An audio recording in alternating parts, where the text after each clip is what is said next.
Cashflow Diary Podcast, episode 530. Welcome to yet another exciting episode of the Cashflow Diary Podcast, the podcast that teaches you insider tips, tactics, and strategies for creating leverage streams of cash flow into your life. Learn from top-performing entrepreneurs, business owners, investors, and thought leaders from across the globe as they share their secrets to success. Like what you learn on this and other Cashflow Diary podcast episodes?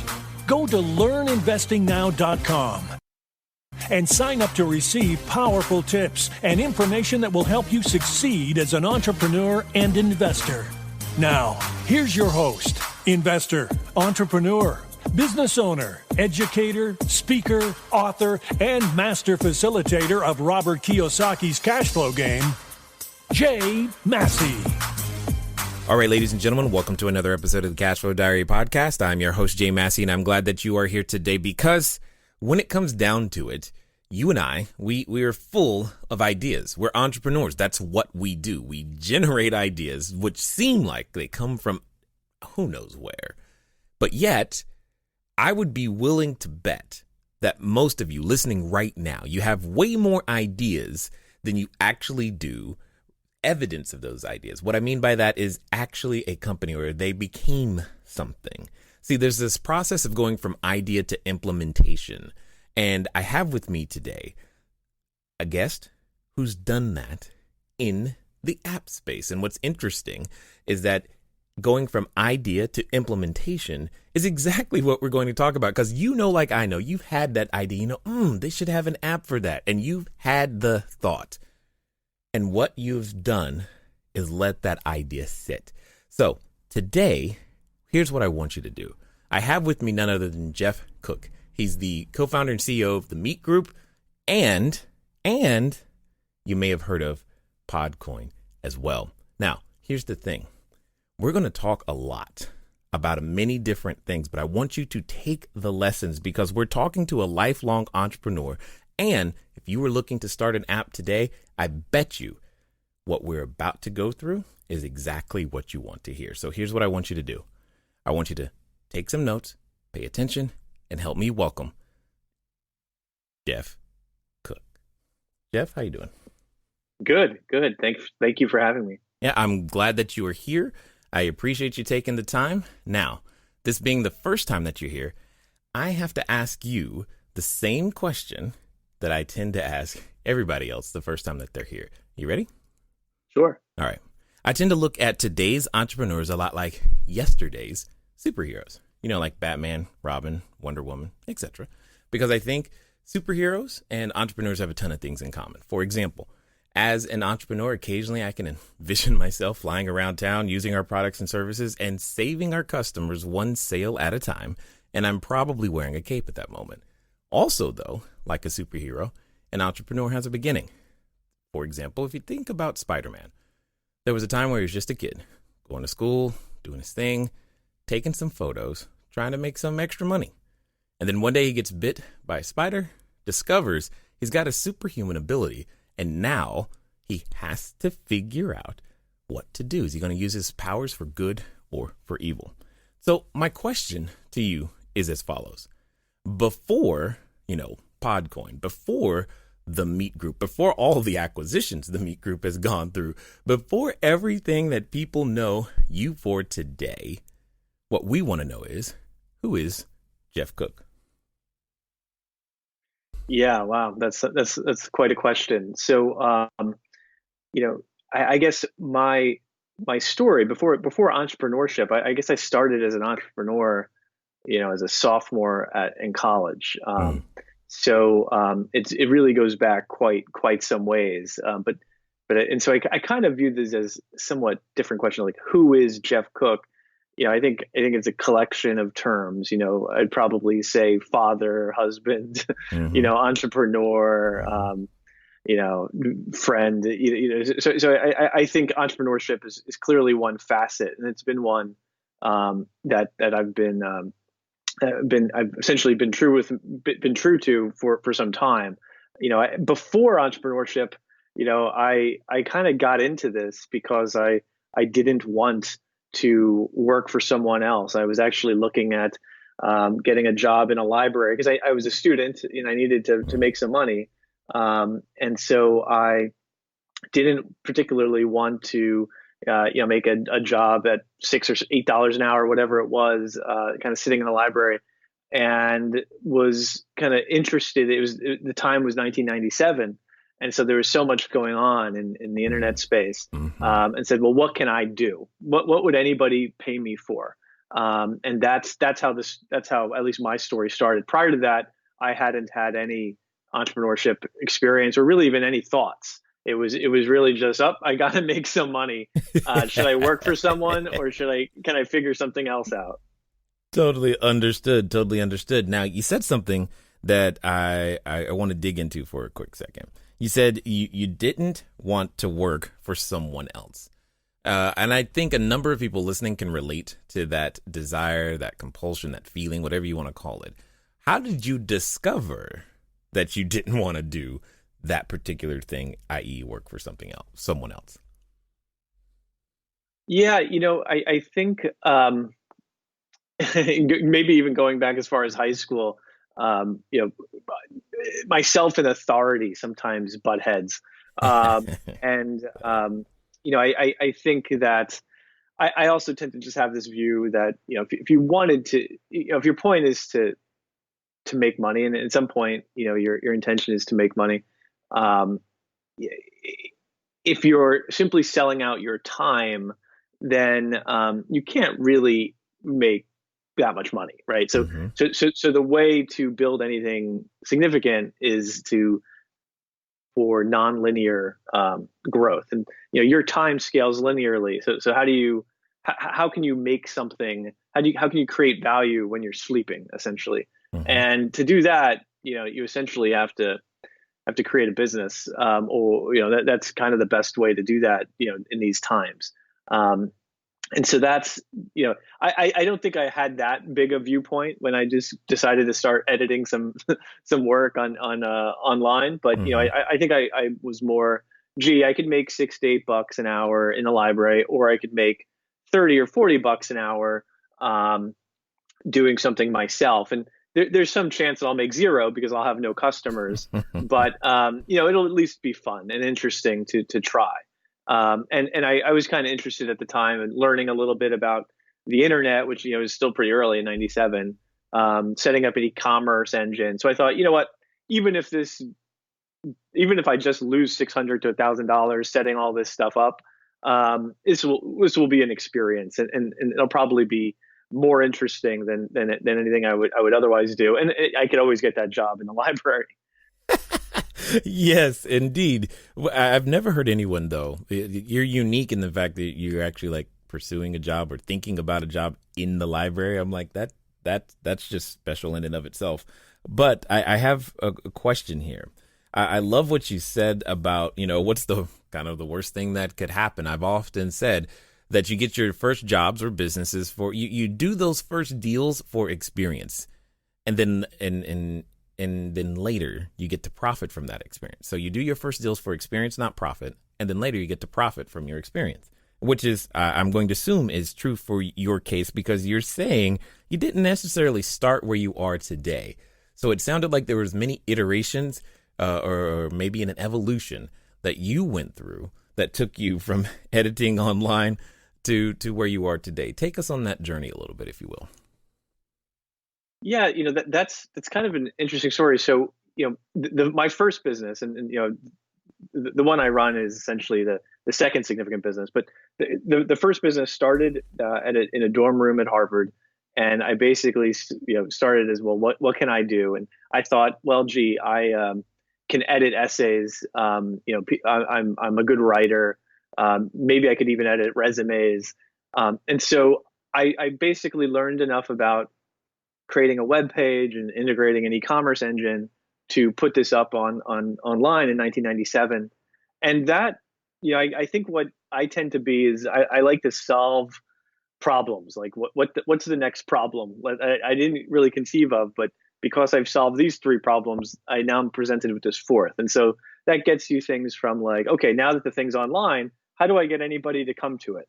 and like that I find that interesting. So then you learn a little bit about, this is before, this is in the days of like Overture, before there was, Google AdWords. Right. And so then I learned about search engine optimization, kind of had an interesting marketing concept around content management, and was able to basically take this little side job from $10,000. Like in my first year, my sophomore year at college, I probably made about $10,000 doing this, and I thought that was great. It was exactly what I wanted. It was I was probably making $50 an hour, there-ish. And then I basically spent an internship somewhere else, in Denver. Mm. And at night I would just come home and work on my website. And the internship I took was with an entrepreneur who, his name is John Funk, who built this very sizable venture-backed company in Denver. And I basically got at least a taste of what a big significant internet company looks like. And then when I would go home, I would really just work on my company at the time, which was called Essay Edge, and later Resume Edge, and really just redesigned it soup to nuts. Next year, junior year at college, I $40,000 a year, and I'm still doing all of the editing myself. Mm. And I continued to do that till the end of that year. I thought, you know what, this is making so much money that like $40,000 a year is much more than I imagined, making on the side while doing an economics degree at Harvard, right? So like, I thought, well, gee, this is kind of interesting.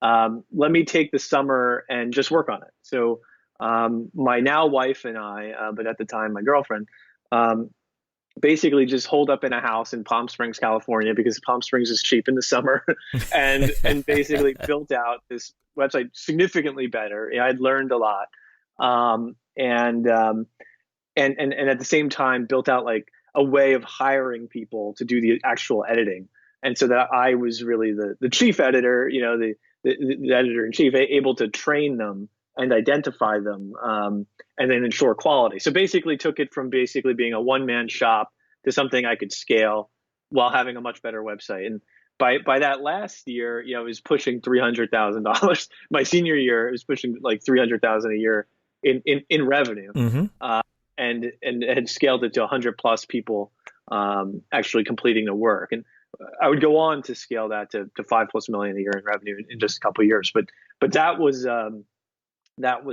kind of the first foray into entrepreneurship for me. And it all started with just like, hey, I just want to edit some essays because I don't want this job at the library. Exactly. And for those of you who might not be familiar with the Overture, you might be familiar with this. Was back in the days where you might have heard of things like Alta Vista, Ask Jeeves, and long before Upwork. It sounds like you're doing outsourcing. I don't even know how you did it, but you use those same principles in order to build something that does it still exist today?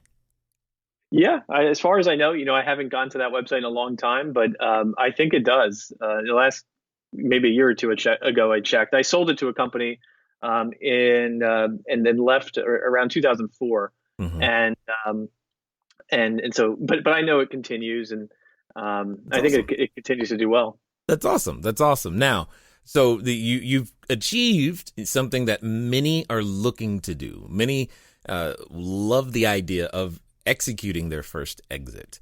And I also want everybody to hear that the idea was simple. I just want to edit essays. It wasn't overly complicated. It sounds like one of the most easy business models to implement and to start with. So how do we go from I sold my company over to Podcoin? Like, what got you back in the game? Because many people would have said, hey, I'm done. Got it. So, Podcoin is actually a company that I advised my brother on and am associated with. But the next kind of step in my entrepreneurial journey was a company called myYearbook. Okay. And myYearbook is something that I started actually along with my brother and sister, who at the time were, I think they were 16 and 17. So they were in high school. I'm 10 years older.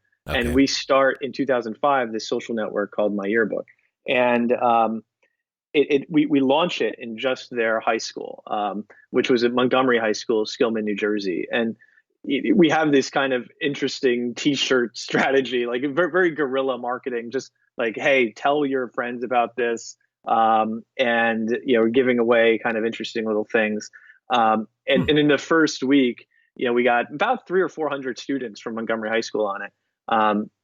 We would later, but that spread wasn't really enough. It wasn't like you build it and they will come for this. And this is to set the stage a little bit. MySpace is very popular. Facebook was in just one school, so Facebook Right. was at just Harvard. And I'm one of the first Facebook users. And so I thought, gee, this social networking thing, and the timing's right because I'm just coming off the first business, had just sold it, and kind of looking for something to do. And I was thinking originally it would be like art, in the art space. I even owned the domain artstudio.com, but I thought, and I even bought a web community for artists that I would later sell, because the social networking was really taking off. And so I said, well, gee, social networking is going to be big. Of course, I didn't see it was going to be this big, You're right. but I thought it was going to be big. Mhm. And I thought, gee, there isn't really a social network for meeting new people, right? There's a social network for friends, and that was kind of MySpace. And then there's this social network for college students, and that looked like what Facebook was going to be. Obviously, Facebook became more than that. But then we thought, well, let's do this thing, social network for people you don't know, and that's what MyYearbook became. We later renamed it to MeetMe, and that was quite a journey. We got our first 1 million users signed up in the first 9 months, and when you say that, it always sounds like, oh, gee, that was preordained to work, but it wasn't. There was a couple very interesting key things that we did. One of them was leverage the virality of the MySpace platform to have this cool quiz app, and we basically turned a lot of uniques into a lot of page views because I think we're reasonably good product. I'm a reasonably good product person who is able to kind of extract more time with the user by building kind of interesting experiences. So when I was able to kind of stumble upon kind of an interesting way of getting unique visitors to the app, or to the website at the time, and then use product kind of expertise to spend more time with them. That's how I really created value in that first business. And I sold that in 2011 for $100 million to a public company. Got it. Now, I'm just curious because a lot of people wonder this. How much of your economics degree and training played a role in any of the things we've talked about so far? Hello there, entrepreneur. This is Jay Massey. I know that if you've ever gone over to the site, cashflowdiary.com, you may have asked yourself, where on earth do you get a domain name from? Especially as you are beginning to build your bigger, better, badder business, you need a web presence. You need the email address. You need a way for people to contact you electronically so that you can stop doing the @gmail.com game. Well, the good folks over at GoDaddy have definitely supplied us with every domain that we have ever used. So what I want you to do is I want you to go over to trygodaddy.com/cashflowdiary. Again, that's trygodaddy.com/cashflowdiary, because it's a quick way for you to get set up to capture your domain name the exact way that you want it. They got easy search functions, and most importantly for you is that you'll be up and running today. As I said, once you get started, stay started. Don't let small little obstacles of how to get your own domain name going stop you. So again, go to trygodaddy.com/cashflowdiary, and let's get back to the rest of the story. In the early days of Essay Edge, it actually did play some role. Like I think a good education is important. And if I had a psychology degree or a literature degree, I probably wouldn't have changed the story all that much. But I did actually apply. I would sit in an economics class and learn about price differentiation, like differentiating based on price and who your customers are. Mm-hmm. And apply it directly to the business by basically saying, okay, we don't just help you improve your college admissions, we'll do your business school, your law school, your grad school. And that allows you to charge more, and also just better tailor the experience to certain people who have specific needs. And so I would say it was a factor. It's certainly just a helpful way of thinking about the world. It's hard to draw a straight line to say, well, if it wasn't for that, then this would never have happened. Totally understood. Totally understood. Now you've completed your second exit, and you're once again in a familiar position, looking for something to do. How do we end up at Podcoin? Yeah. So there's another step. So and what I do today is I run a public company called the Meek Group. So I did sell the company, but I ended up coming back. I see. You did a Steve Jobs on us? Within about 18 months or thereabouts. It was sometime in early, I think, 2013. And I've been with the company since then, came back as the CEO, and basically changed a number of things. One is we have this big commitment now to live streaming video. So we built a pretty significant live streaming video business, 80 plus million in just the last really year and a half. We built this 80 plus million revenue stream on top of, we should do, according to our guidance, 200 plus million in revenue this year. And I built this live streaming video stream, and that's just extremely fast growing. And because building live streaming video is such a commitment, like it's a very, you can imagine that you need to have a lot of moderation capabilities, a lot of machine learning, algorithmic capabilities. We said, well, gee, the existing audience of 1 million plus daily active users, while it's big, if we had more, we would get even more value and be able to leverage this platform we were building. And so then we started acquiring other apps, and that's when we acquired Scout and Tagged, and we spent $200 million basically acquiring 4 other apps. Most recently, an app called Growlr, which is our first gay dating app, all with the idea of wrapping our live streaming video platform into it, and that's been going extremely well. That's an interesting strategy. How did you decide to, instead of, in today's world, obviously you can build things from the ground up, but this time you decided to just buy what you needed? Yeah, no, that's a great question. And in the early days of MySpace and the early days of Facebook, there were all this virality in these platforms where if you were pretty good at creating a viral channel, a viral flow, even people could do this with email address books, right? If you could get one person to give you, an email, enough email contacts where, you got more than one person coming in for every person you got, you could have this very viral growth. And we were able to do that with MySpace, and then we were able to do that with Facebook. Those days are more or less over. You can't easily go out and I wouldn't say it came easily, but it's just not available to you. Those channels are closed. And so now what I tend to think is if you really want to grow an app today, you need 2 things. You could either buy it, right, or you build it. And if you're going to build it and not have all these things available to you, then what you have left is novelty, right? Like you can create some concept that just wants to spread because it's so novel. And this is extremely, of course, difficult to do. And novelty by itself is, in my mind, not a precondition. Or it's a precondition, but it's not sufficient. And so then you kind of need often a little bit of luck, a little bit of just a good marketing strategy that somehow tries to engineer lightning in a bottle. And so what your question is, why buy? And we said, well, gee, lightning in a bottle is a tough business strategy, but what is out there and a way to grow our daily active users. There's other companies that have basically reached a level of growth where they might have been growing modestly, but they weren't poised to go add live streaming video because maybe they didn't want to spend the amount of significant resources to do so. And maybe the entrepreneurs were tired, because a lot of times when you're a venture-backed entrepreneur, and these were all venture-backed companies. One was backed by Andreessen Horowitz, another by Mayfield.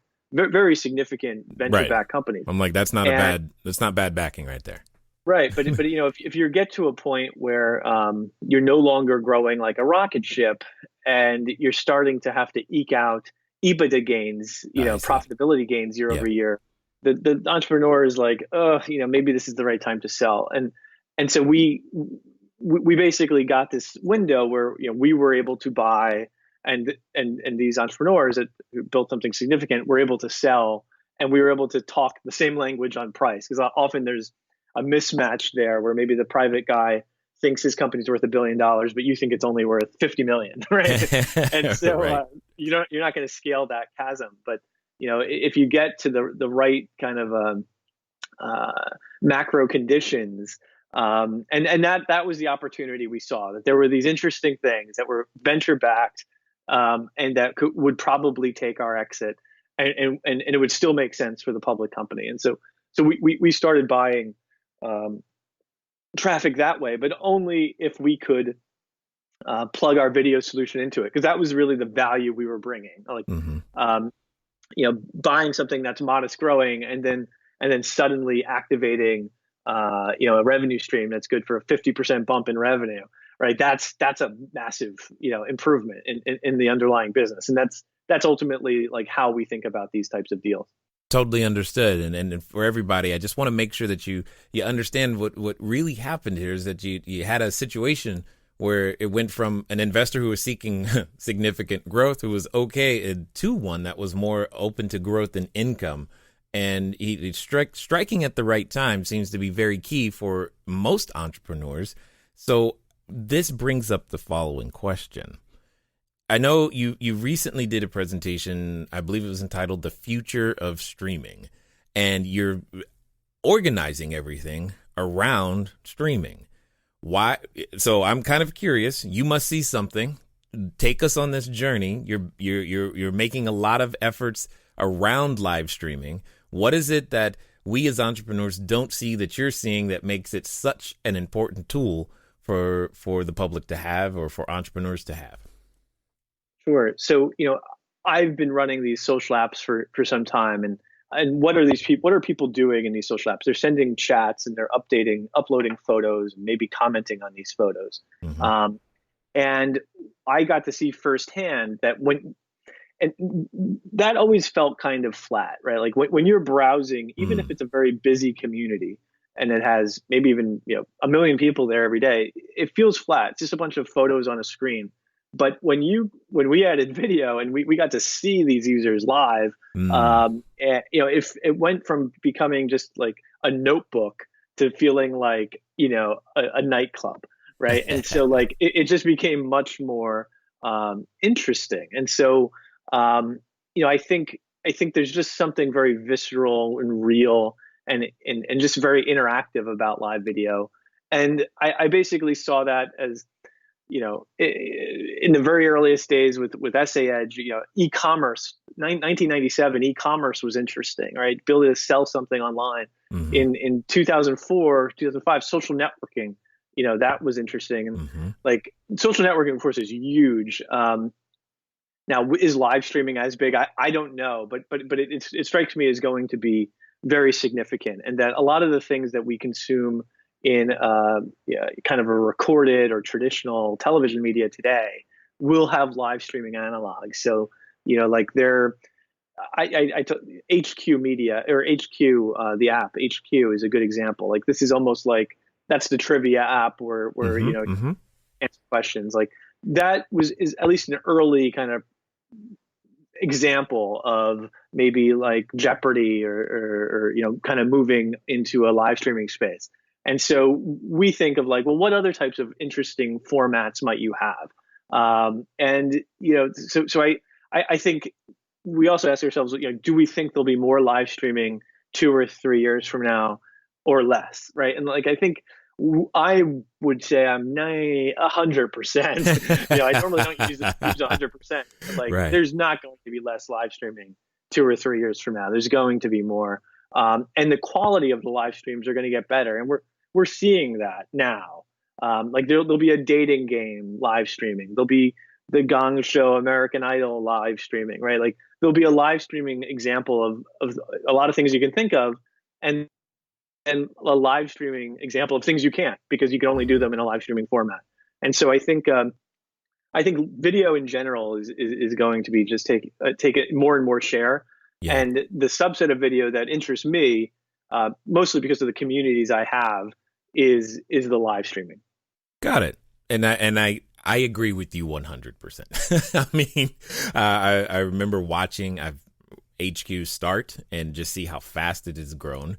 It's been like, wow, that's amazing. Live streaming this is where we're headed. This is kind of neat. I've seen things, and I'm sure many people have seen things from the Oscars to all kinds of special events where live streaming components are now a part of, whatever it is that we're watching, which I think is awesome.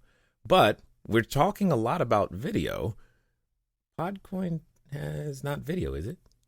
No, that's interesting. So, I think Podcoin was an interesting idea that my brother is actually, and the same brother. I also founded MyYearbook with my sister, but had this interesting idea. And I said before that I think if you're going to start an app from scratch today, like the only thing that you can really differentiate on is novelty. The only thing that you could basically say, like, I'm going to get some viral spread, is if the app just feels very different. And video is interesting, audio is interesting too, right? And a lot of times you say audio and video for a reason, because they're kind of interactive. Live video is kind of a lean in experience, right? Like you're very involved. Maybe you're commenting to the person, maybe you're giving a gift to the streamer, maybe you're the streamer themselves, maybe you're a guest to the streamer, but it's very interactive. And audio listening is, of course, lean back. Like you're probably not just doing that. Like you might be working out, you might be running, you might be in your car commuting, and it's almost the other side of the coin, right? Like they're very related sorts of experiences. And my brother had this concept that, look, I'm going to pay people to listen to podcasts, and like on first blush, you say, well, that's ridiculous. Like, how are you going to make any money? Which is a fair thought, right. but it has the novelty, right? Like paying people to listen. Okay, like lots of people listen to podcasts today, but they're not getting paid by their podcast listener. And you can tell a story and say, well, why is that? Right? Because paying people to listen is really no different than just saying it's a loyalty points program for podcast listening. And why shouldn't you earn some loyalty points? Why shouldn't you have some capability?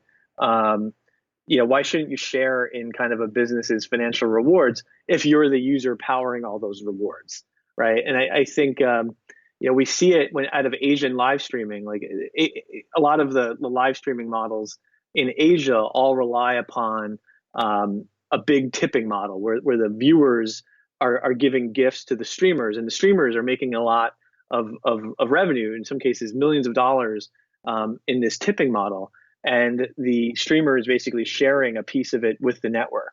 So I think there's this trend towards not just the content creators, but also the content consumers sharing in the economic rewards of the apps or tools that they're using. And so the Podcoin is kind of a play on that trend.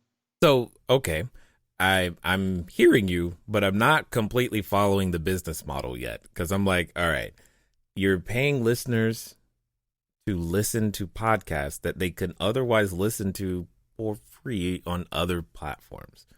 How does Podcoin actually, how does the business model actually work? And more importantly, why would a content provider, why would I want to do such a thing?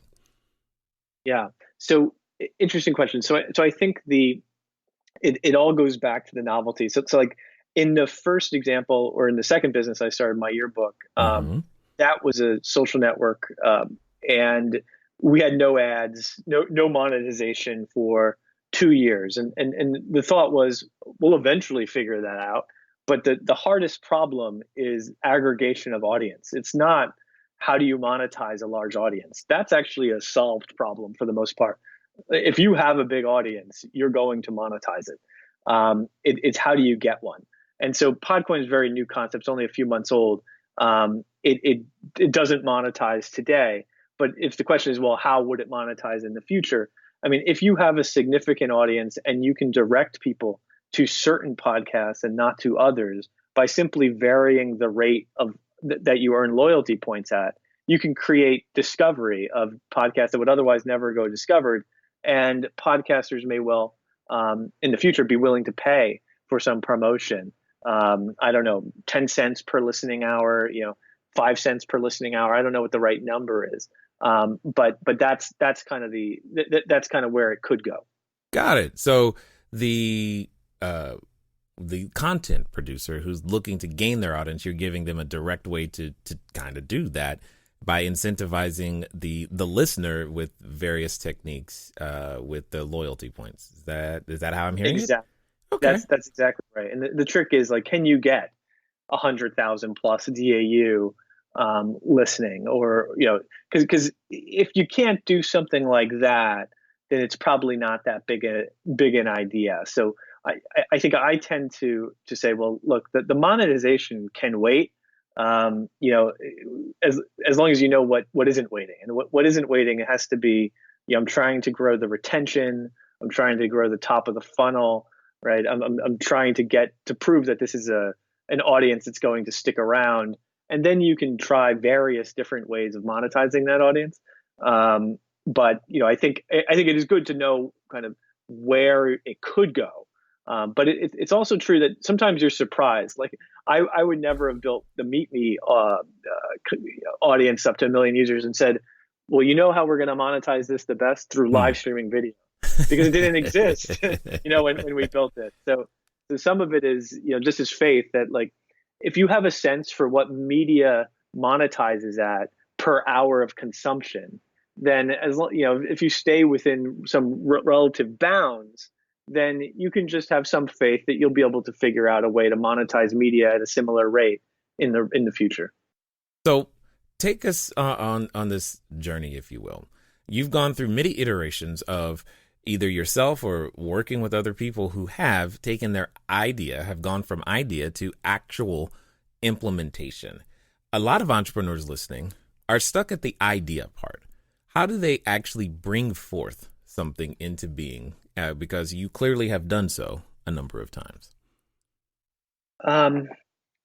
Yeah. So I think it takes a lot of commitment. So in the early days, it's almost just very single-mindedness, right? So in the early days of Essay Edge, it was probably 3 months of work just to get the thing so that it could take the first order. But I was just interested in it, right? So like I just thought, it's interesting to learn this stuff. And then in the early days of my yearbook, I was thinking, gee, this could be a huge opportunity if only I could build a website that's a social network for meeting new people. And so there it was. I thought, gee, this I wasn't looking for a side job. I thought this was going to be a monster opportunity, and I wanted to get there before the dozens of other people who probably also thought the same thing at the same time. So I think what maybe a talent that's important to have is, especially for getting something off the ground, is to be able to wear a lot of hats, right? If you could be the marketing person in the early days, I was, unfortunately for my yearbook, the database administrator, right? Like if you're able to wear a lot of different hats, that might be the only way to do it, unless you have like the right co-founders around you, and that adds a lot of complexity. And maybe even requires more lightning in a bottle. But I certainly realize that most of these stories are, told in retrospect, these always sound very, very linear. But like my yearbook wasn't the first idea I had, right? It was originally going to Essay Edge was great. It was basically the first idea I had, and it just worked well. The next thing I was like, well, I just sold this other company. What's the next thing going to be? And it was going to be art. It was going to be a college guide, insider guides for colleges. there were two things that basically I explored and failed, and it's like, you know what, this other thing maybe, and then that started growing faster than everything else, and so then I took the art thing and just sold it for just basically close to what I bought it for, and then and just put all my effort into the one thing that was actually working. So, based upon this experience, how important would you say it is to be just open to feedback? I mean, from the marketplace, or either just, because the customers do kind of speak from time to time. Yeah, I mean, it's a lot about feedback from users. So, if you're building an app and you're not sweating what your day two retention is, is it 45% or is it 50%? Is your day 30 retention 15%, 8%, or if you're a world beater 25%, right? If you're not sweating those types of metrics, then and then all the metrics that kind of build up to those, you're not patient, and data gathering in anything you build is really, really important. Yeah, I totally get that. Now, for those that have listened this far and have enjoyed our conversation, what you guys are up to, what's going to be the best way for them to track you down and find out more what you guys got going on? The best way would be to download any of our apps on the Meek Group. MeetMe is probably the one I would recommend. MeetMe for this audience. We also have a more dating oriented app that's called Lovoo, Lovoo. And then if you want to check out Podcoin, you could find that at just on an app store or on Android Play Store, or at podcoin.com. Excellent. Now, as we wind down here, I've got a final question for you, because I'm curious to hear your answers, especially since you've started new things so many times. I know that there's a number of individuals who are listening, and maybe just listening to you, they're like, okay, I can do this. If Geoff can do it, I can do it. I mean, he's done it multiple times. Not all of them have worked out, but that's okay. And now they're at what I like to call the precipice of decision. They're just at that point, and you've been there many times. What happens though is that oftentimes when we're at that point, we have a companion, and that companion comes in the form of a voice, and it's a voice that reminds us of, wow, don't you remember what happened last time? And oh my God, you're gonna do what? Hold on, wait a minute. You're gonna have people like actually pay you for helping them build an audience? I don't understand. How's that live streaming? None of this makes any sense, right? And for some people, they're related to that voice. So my question to you is as follows. Let's pretend that this time it's gonna be different. They are going to do exactly what you suggest, Geoff. Exactly. And they're going to do it in the next 24 to 48 hours. What would you suggest that they do? As far as a specific idea that they go pursue, or yeah, they're trying to catch up. They've got that idea. They're at that decision. They're ready to go. Got it. It's tough because it's right now. There's not. Once I find something that seems to be working. I keep going down that path. So right now it's live streaming and various, games that you can play while live streaming. So maybe if you could come up with a live streaming version of the Gong Show, or pick your favorite show and create a live stream of that. And you have to kind of understand that the shows that work best with live streaming are the ones that are the most interactive. But I would say, most of at least the majority of the ideas that I've had don't work out. And so the trick is often not necessarily, I think I was very, very lucky in that the first idea I had on editing, and as a college student, when it didn't matter at all if it worked out or if it didn't, like I didn't have kids, I didn't have a mortgage, right? It didn't affect my well-being at one bit if that thing had failed. But instead it didn't fail, it succeeded. And then that helped set up the second thing, because now I had a success in my belt. So I could raise some angel money and experiment and fail a couple times and then hit on something. So I think the key piece is like sticking to it, like, and knowing the art of the pivot, right? Like the art of the pivot is I've learned something from this other failure that I can apply to the next idea. And that next idea may not even be all that recognizable to the first idea. And eventually I'm going to learn enough to get my day 30 retention to look like 20%, right? Like if you know what you're trying to solve for, and then you're saying, well, gee, this is too far away, I got to find something else. I have this quality where I tend to think everything I'm building is going to work out. And then I'm always surprised that it doesn't. I think occasionally it does. Yeah, I think many entrepreneurs can relate to what's wrong. I don't understand. It's a great idea, isn't it? In the marketplace, well, they let us know sometimes that it's not. So I definitely appreciate the journey that you've gone on, the risks that you have taken, and just how you're choosing to represent yourself into the world and be what you are for entrepreneurs. So I absolutely appreciate that. And I want to be the first to say thanks for taking the time to share with us today at the Cashflow Diary.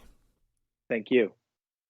All right, ladies and gentlemen, you know what time it is. It's time for you to move at the speed of instruction. What does that mean? Well, you've got MeetMe, you also got Podcoin, but most importantly, I think we learned a number of lessons today. I mean, obviously, we know we have to stick to it, right? And we got to be willing to pivot, and because the feedback coming from the marketplace it's valuable, it's there.